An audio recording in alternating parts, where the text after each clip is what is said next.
plaisir aujourd'hui d'accueillir Snorre Christiansen qui va nous parler d'éléments finis compatibles pour des métriques avec courbure.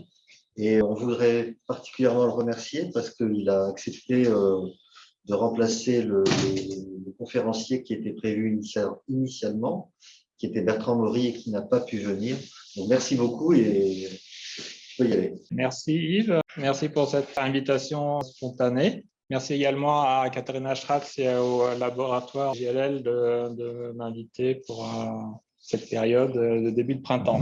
Oui, donc je vais parler d'éléments finis compatibles pour des métriques. Alors, c'est des métriques au sens riemanien et je suis particulièrement intéressé par des questions de courbure. Donc, on voudrait que la courbure de la métrique soit aussi dans un espace d'éléments finis. Et on voudrait de la compatibilité en plusieurs sens. D'une part, il y a des suites différentielles à respecter et il y a aussi des questions de continuité à respecter. Donc, des choix de normes avec lesquels les métriques devraient être compatibles. Donc, oui, c'est un travail commun avec Kai Bu Hu, qui était postdoc à Oslo à l'époque et maintenant à Oxford.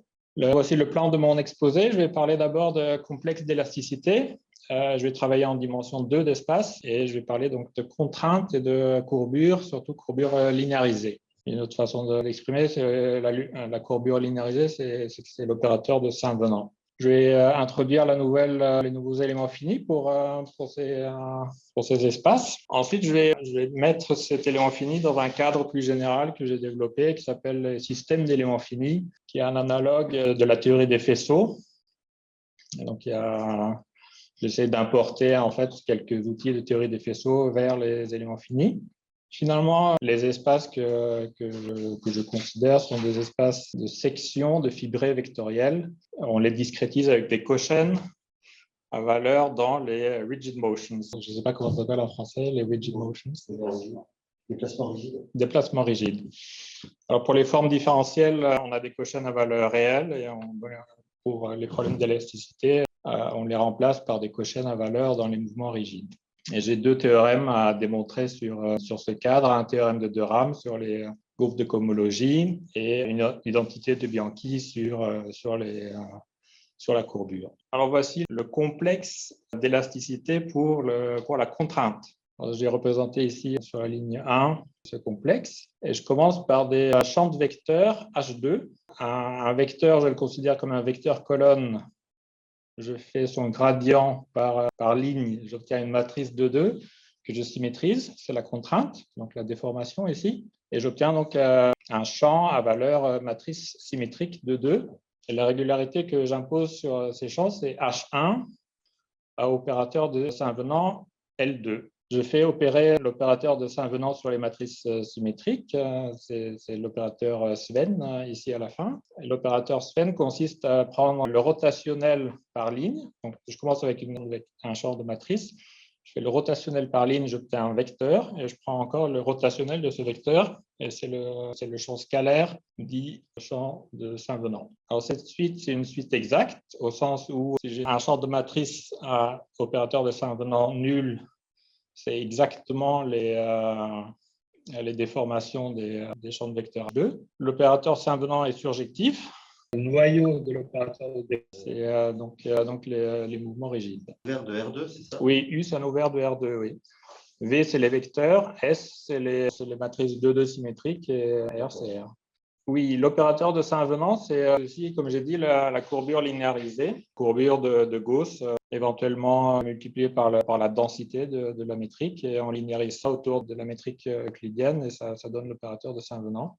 Alors, je vais introduire des éléments finis pour cette suite avec cette régularité-là, mais je précise qu'il y a quelques années, j'ai travaillé avec une régularité plus faible, en commençant par H1, et ensuite L2 à Saint-Venant, presque H-1, pas exactement H-1, on aimerait bien H-1, mais il se trouve que l'opérateur de Saint-Venant, sur les espaces qu'on considérait, donnait des masses de Dirac au nœud qui ne sont pas tout à fait H-1, mais presque. Donc, je répète, on commençait par H-1, ensuite c'était L2 à Saint-Venant, presque H-1, et ensuite H-1. Pour ça, on pouvait faire des éléments finis qui consistaient à commencer par les P1 continus, ensuite les métriques qui avaient une continuité faible au sens où la composante tangentielle était continue, et on finissait avec des Dirac. Ça donnait une suite discrète aussi. Mais bon, j'ai voulu faire des métriques à courbure L2. J'espère que ça fait plaisir à Jérémy Scheftel. Alors, le choix d'espace de fonction, enfin le choix de normes sur les métriques, H1 à Saint-Venant, L2, ça a l'avantage que cet espace est stable par multiplication avec les fonctions continues, la fonction C infini, pardon, et donc ça permet des techniques de partition de l'unité. Et il y a une analogie entre les techniques de partition de l'unité et le genre de recollement qu'on fait avec les éléments finis. OK. Donc, je présente tout de suite l'élément fini que j'ai défini pour cette. On va commencer avec un élément fini qui est C1 et on prend son élément fini C1 favori. Et pour moi, c'est Claude Tucker. Donc, c'est les champs. Le Claude Tucker scalaire, c'est les champs scalaires qui sont P3 par morceau, polynôme de degré 3 par morceau, et C1.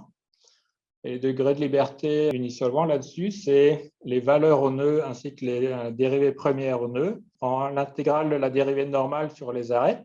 Et on montre que ça, c'est unisolvant. Et ça, c'est donc l'élément fini de Claude Tucker qui est déjà connu.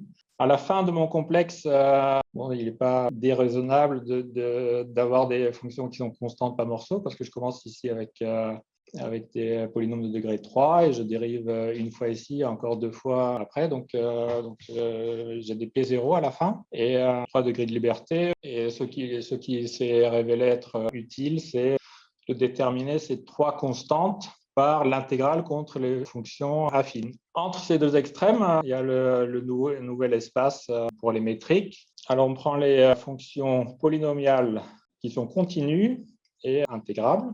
Et des degrés de liberté pour cet espace sont définis ici. Alors, comme il se doit pour des champs continus, il y a les 3 composantes de la matrice symétrique au nœud, et il y a des degrés de liberté un peu plus mystérieux sur les arêtes. Alors, à l'intérieur de ces degrés de liberté sur les arêtes, il y a 3 degrés de liberté que je trouve plus importants que les autres et qui consistent à, en quelque sorte, intégrer contre un espace qui est isomorphe au mouvement rigide. Donc, il y a des mouvements rigides qui sont contenus à l'intérieur des degrés de liberté sur les arêtes et qui sont en quelque sorte les plus importants. Et je vais sans doute les répéter plus tard, mais c'est un peu comme si on avait des mouvements rigides au nœud pour les vecteurs du début du complexe. Ensuite, on a des mouvements rigides sur les arêtes pour les métriques. Et ici, les fonctions affines, c'est aussi un espace qui est isomorphe au mouvement rigide et qui joue un rôle important dans les degrés de liberté. Donc, Claude Tucker d'abord, le nouvel espace après. À l'intérieur des degrés de liberté sur les arêtes, des degrés de liberté spéciaux liés au mouvement rigide. Et à la fin, les constantes par morceau déterminées par les intégrales contre les fonctions affines. Alors, le complexe d'élasticité peut être déduit de complexe de De Rham par la construction suivante qui est due à Bernstein, Gelfand et qui a été adapté aux éléments finis par Doug Arnold, Winter et Eric Folk dans leurs travaux. Et donc, je vais expliquer ce que c'est pour le cas de l'élasticité. On commence avec des suites de De Rham. Alors, la suite de De Rham la plus simple, c'est celle qui est sur la ligne du bas ici. On commence par les fonctions H1. Le gradient donne un champ de vecteurs H-rot. Et le curl, à la fin, donne un champ scalaire. La suite que j'ai sur l'eau, c'est une suite de De Rham vectorielle. On prend des formes différentielles à valeur dans R2, quand on travaille sur un domaine de R2. Et donc, ça commence par des champs de vecteurs. Ensuite, on obtient des matrices qui peuvent ne plus être symétriques ici. Et on finit dans les champs de vecteurs encore. Et on a des opérateurs différentiels qui marchent par ligne sur ces produits tensoriels. Alors, les deux lignes sont reliées par les opérateurs suivants. À un champ scalaire, j'associe le champ matriciel antisymétrique correspondant. Je mets juste la fonction et son opposé sur les deux entrées non diagonales. Et ici, j'ai l'opérateur de transposition que j'ai mis juste parce que ici, je considère que H-rot, c'est des champs de vecteurs lignes. Et ici, j'ai mis des champs de vecteurs colonnes. et juste l'opérateur de transposition entre les deux. Alors, ce qui est important, c'est que l'opérateur d'antisymétrisation, là, de skew, qui prend un scalaire et qui donne une matrice antisymétrique, il est injectif et avec les choix de normes que j'ai, il est à image fermée. Et ici, l'opérateur de transposition, c'est un isomorphisme et le diagramme commute. Donc, si je fais d'abord l'antisymétrisation et après le curl, c'est la même chose que faire d'abord le gradient et après la transposition. Une fois que j'ai un diagramme comme ça, je peux en déduire une suite nouvelle qui commence par H2 à valeur vectorielle.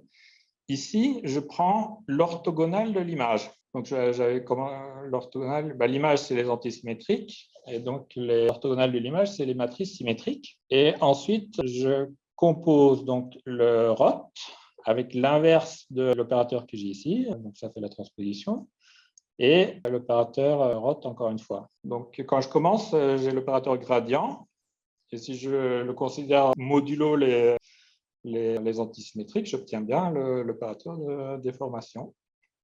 Et ici, j'ai le curl, T-curl, qui était une façon d'écrire l'opérateur de Saint-Venant. Alors, on peut faire la même chose au niveau discret. Alors, j'ai mis une suite bien connue sur le bas, là, où je commence par les P2, position P2 continue. Ensuite, j'ai un espace pour un élément fini H-ROT où j'ai 2 degrés de liberté par arrêt. Ça doit être le P1 à composante tangentielle continue. Et ici, j'ai les constantes par morceau. Donc ça, c'est un élément fini bien connu. Et on veut construire un élément fini pour la suite du haut, qui était une autre suite de 2 rames, mais donc à valeur vectorielle. Et on veut que, en particulier, la transposition, là, ou si on préfère juste l'opérateur d'identité, hein, si on n'est pas aussi pédant. Donc, on veut que ce soit le même espace ici et ici. Donc, tout le jeu, ça consiste à faire plein de suites de rames discrètes, telles qu'on peut recoller des espaces qui sont à différents indices dans les suites. Alors ici, on a mis donc celui-là à la fin. On a un Claude Tucker au tout début et on a les P2 continus à Saint-Venant intégrables ici. Et les libertés sont les mêmes que ceux que j'avais avant, sauf que ça a ajouté plein de matrices antisymétriques sur l'espace. Bon, ça c'était l'exemple que j'avais en tête. Et j'ai envie de parler maintenant d'un système, un cadre général pour construire des éléments finis que j'avais introduit et qui, on peut s'en passer, mais moi j'aime bien mettre tout dans ce cadre-là. Donc, la chose suivante, d'abord, quelle sorte de décomposition du domaine on autorise dans ce cadre général? On autorise des décompositions cellulaires. Alors, si j'ai un domaine en 2D polygonal comme ça, je peux le découper en morceaux. Et ce dont j'ai besoin, c'est ensuite des entités géométriques à dimension plus basse qui disent comment recoller les morceaux en question. Et il faut être un peu explicite sur ces cellules de basse dimension parce que, par exemple, si on regarde ce qui se passe sur cette arête, je peux très bien aussi le décomposer comme ça. Donc, avec 2 arêtes et un point au milieu qui indique que j'ai coupé l'arête en 2. Donc, voilà un exemple de complexe cellulaire. Et sur un complexe cellulaire, un système d'éléments finis, ça va être la chose suivante. Donc, je fixe un complexe cellulaire que j'appelle T, et un système d'éléments finis, ça va être la donnée suivante. Pour chaque indice K entier naturel et pour chaque cellule de toute dimension, j'ai un espace que j'appelle AK de T. Alors, l'exemple qu'on peut avoir en tête, c'est les K-formes différentielles sur la cellule T. Et on impose que ces espaces sont reliés par des différentiels, donc une différentielle D qui envoie AK de T dans AK plus 1 de T, et des opérateurs de restriction. Si jamais j'ai une cellule T' qui est une face d'une cellule T, je dois avoir un opérateur de restriction de l'espace AK de T vers AK de T'. Ensuite, il faut que tous ces opérateurs commutent. Donc, si je fais d'abord la différentielle et après je restreins, c'est la même chose que d'abord restreindre et après faire l'opérateur différentiel. Et il faut pour le cadre aussi une fonction de 2 rames. Et ça correspond au fait K-forme différentielle sur une cellule de dimension K, on peut l'intégrer. Alors, l'intérêt de ça par rapport à, disons, la façon standard d'envisager des éléments finis, c'est que les degrés de liberté qui sont définis dans une théorie d'éléments finis, en fait, ils sont attachés à des entités géométriques, des faces de la cellule donnée. Et on peut estimer que le degré de liberté agit sur le champ, sur la cellule de dimension maximale, mais on peut aussi considérer que le degré de liberté va agir sur la restriction de mon champ sur la cellule maximale, donc la restriction vers l'entité. Et c'est ces opérateurs de restriction que je rends explicites. Et je rends explicite des espaces d'éléments finis sur les faces des cellules dans l'espoir que ça m'apporte quelque chose. Alors, une chose que ça donne, de rendre explicite les restrictions vers les cellules de basse dimension, c'est qu'on peut caractériser la continuité globale d'un champ qui est donc élément fini par morceau. On peut caractériser la continuité en disant que j'ai un champ sur chaque cellule de toute dimension, tel que si jamais T' c'est une face d'une cellule T, le champ que j'avais sur T restreint à T', c'est mon champ sur T'. Ça, c'est une façon algébrique d'exprimer la continuité des champs. Alors, si on veut rendre explicite l'analogie avec la théorie des faisceaux, c'est qu'un système d'éléments finis tel que je l'ai décrit, c'est un foncteur contravariant du complexe cellulaire vers les complexes différentiels. Chaque fois que j'ai un morphisme de complexe de A de T vers A point de T'.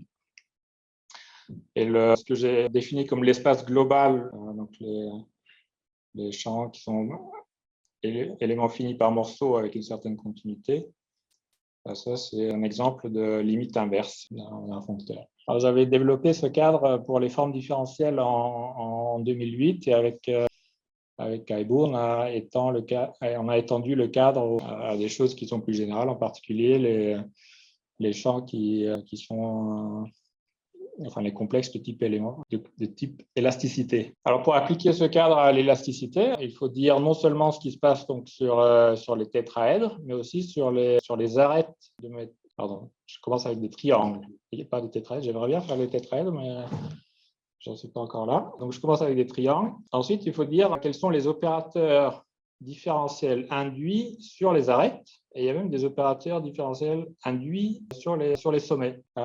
Et donc, ce qu'on veut, c'est, par exemple, quand on a l'opérateur de déformation qui donne la contrainte, que ça veut dire de le restreindre à une arête. Et ça dépend aussi de la régularité que je considère. J'ai une régularité H2. Donc, ça me dit qu'un certain nombre de dérivés partiels de valeurs sont bien définis sur l'arête. Et aussi, donc, j'ai des champs de matrices symétriques à Saint-Venant intégrables. Il y a un certain nombre de composantes. Il y a toutes les composantes de la matrice symétrique qui sont bien définies sur l'arête, plus la dérivée normale de la composante tangentielle du champ de matrice. Donc ça, c'est ce que j'appelle ici, ce que j'ai ici. Et là, il faut compléter le carré et trouver l'opérateur différentiel induit sur l'arête par l'opérateur de déformation sur le triangle. Et ça me donne l'opérateur différentiel que j'ai envie de mettre après dans ma suite différentielle sur OK.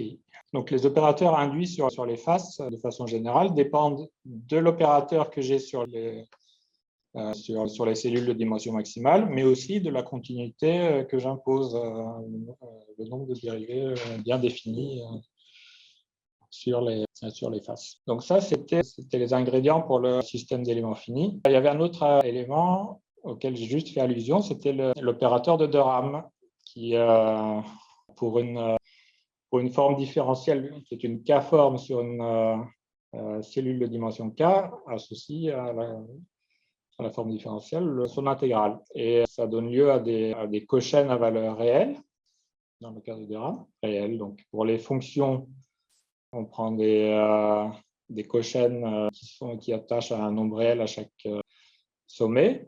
Pour les informes, on a un nombre réel pour chaque arête, et pour les deux formes, on a un nombre réel pour chaque triangle. Alors, dans le cadre plus général qu'on avait introduit pour l'élasticité, on veut remplacer les nombres réels par des choses qui ressemblent aux rigid motions, aux mouvements rigides. Et donc, ce que j'introduis, c'est pour chaque cellule T de toute dimension, j'ai un espace vectoriel que j'appelle L de T, et cette donnée, j'appelle ça un fibré vectoriel discret. Et chaque fois que T' est une face de codimension 1 dans une cellule T, je suppose que j'ai un isomorphisme de l'espace qui était en T' vers l'espace en T.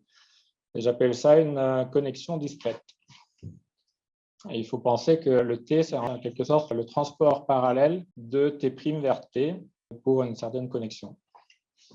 Les connexions, la connexion qui apparaît dans l'élasticité dans le cas plan, là, c'est une connexion plate. Et l'analogue discret de la platitude, c'est que si jamais, par exemple, j'ai un sommet dans un triangle, et il y a deux façons d'aller du sommet vers une arête et de l'arête vers le triangle. Il y a deux façons de le faire. Et la condition qu'on impose, c'est que les deux transports parallèles composés que j'ai écrit ici doivent donner la même chose. La platitude d'une connexion, c'est aussi que le transport parallèle suivant des chemins qui sont homotopes doit être 0. Maintenant, je définis les cochaines à valeur dans mon fibré vectoriel discret. Et une K-cochaine, ça va être un élément de L de T pour chaque T ou T de dimension K.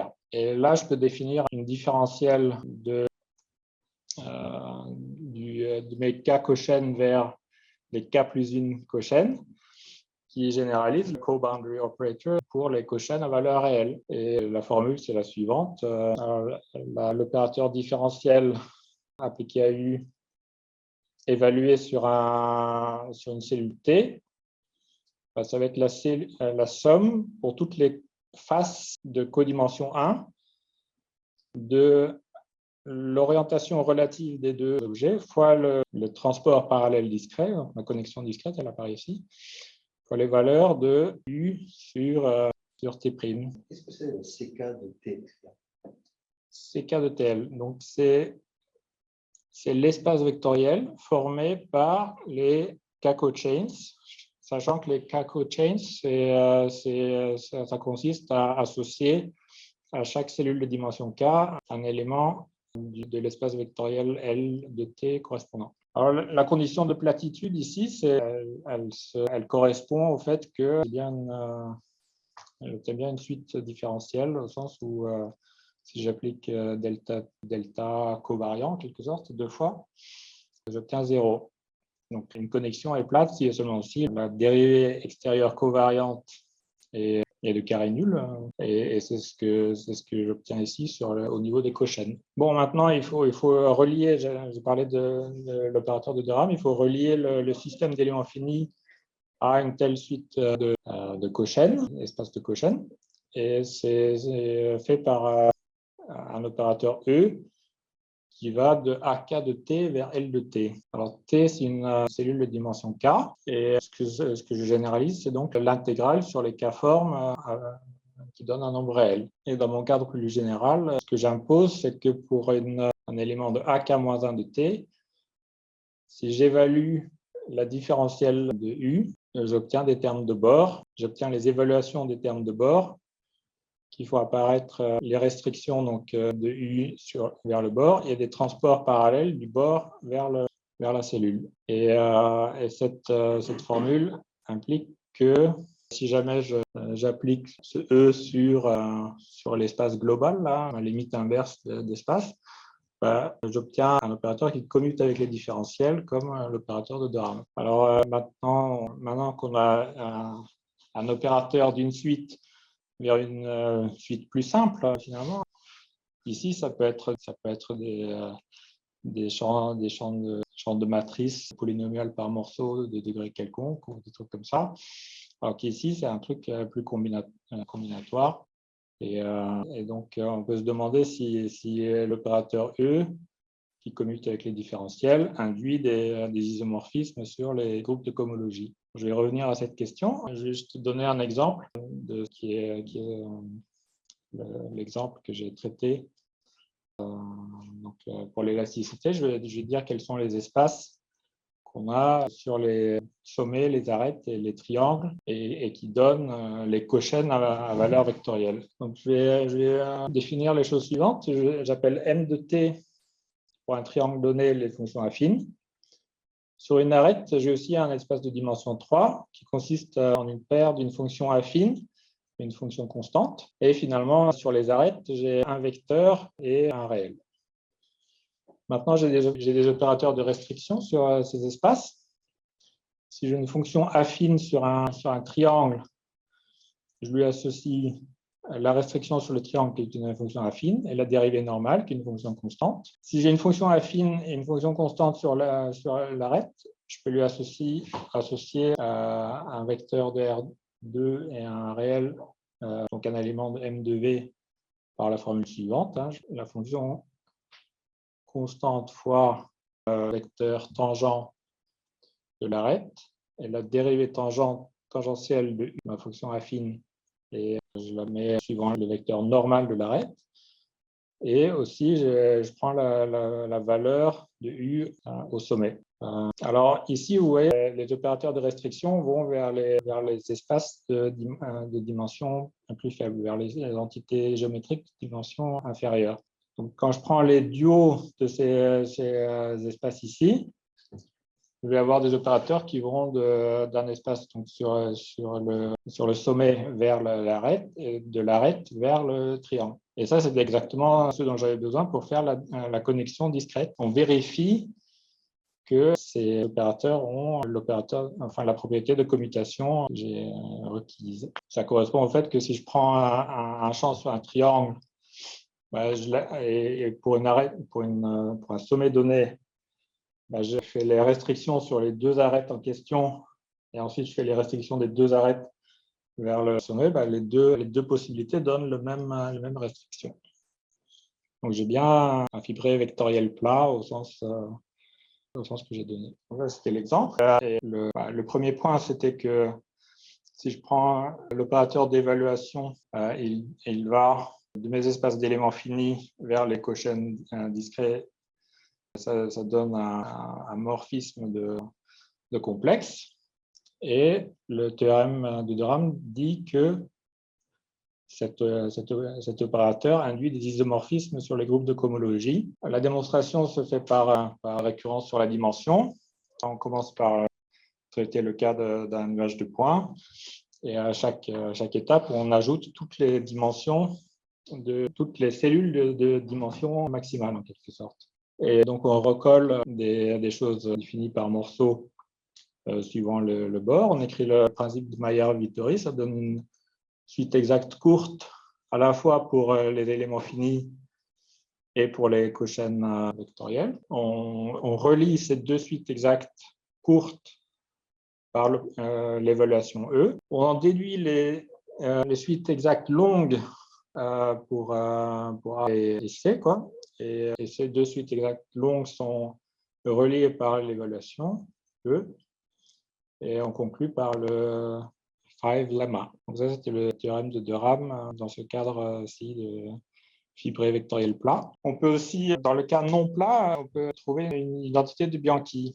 Alors pour un fibré vectoriel donc, muni d'une connexion, la courbure a la propriété d'avoir une dérivée extérieure covariante nulle. Et c'est cette propriété dont on a un analogue discret pour les cochaines ici. Donc quand j'ai une cellule T double prime de codimension 2 dans une cellule T, il y a deux façons de faire du transport parallèle de T double prime vers T, en passant par T'0 ou par T'1. Et la courbure, c'est la différence entre les deux transports parallèles en question. Quand on écrit alors la dérivée covariante extérieure obtenue par la même formule qu'avant, et qu'on la compose avec elle-même, je fais deux fois la dérivée covariante extérieure discrète, c'est cette courbure-là qui apparaît dans ma formule, donc comme on voudrait. On a introduit ce que j'appelle un complexe cubique. Alors, chaque fois que j'ai une face de codimension 1 dans une cellule, j'avais un transport parallèle de la face vers la cellule. J'estime maintenant que j'ai choisi un point sur la face et un point sur la cellule et que je dessine une ligne entre ces deux points.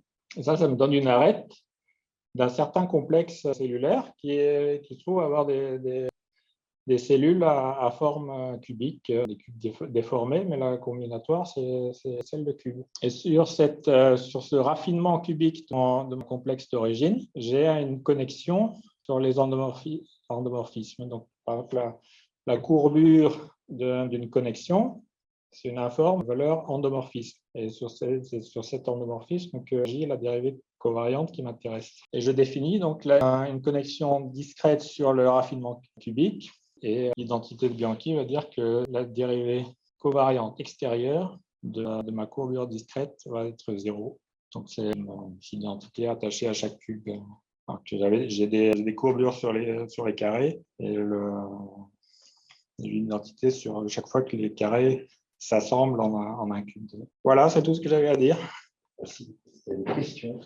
Est-ce que tu peux faire la connexion entre la première partie de ton exposé et la deuxième, c'est-à-dire ton exemple, oui. et ce dont tu as parlé après?